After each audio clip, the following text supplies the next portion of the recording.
हम आपको अंदर की बात बता दे, रहस्य की बात बता दे, बहुत ध्यान से सुनना।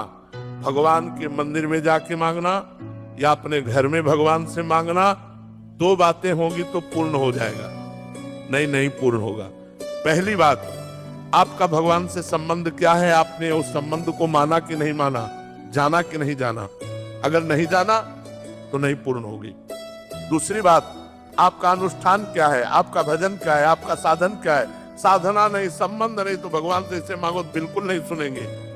भाव युक्त पुकार ही भगवान सुनते हैं। भाव बिन सुनी पुकारे मैं कभी सुनता नहीं।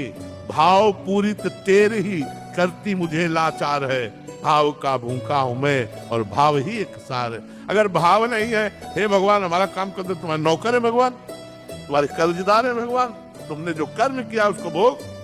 अगर भगवान से संबंध है, मेरे प्रभु मित्र है, मेरे प्रभु स्वामी है, मेरे प्रीतम है, तो हम उनसे कह सकते हैं यार सुनो, बड़ी समस्या है, आपका ही दिया हुआ परिवार है, कुछ करो ना जुगाड़, तुम्हारे लिए तो कोई कवि है नहीं, अखिल कोटि ब्रह्मांडों के ईश्वर हो, यार हमारी बात बन जाएगी, तुम्हारा कुछ जाएगा नहीं, कृपा करो। ये प्यार से, हमारे दोस्त हैं तो हम दोस्त की तरह बात करते हैं, स्वामी है तो स्वामी की तरह बात करते हैं, पिता है तो पिता की तरह बात करते हैं, पुत्र है तो पुत्र की तरह बात करते हैं।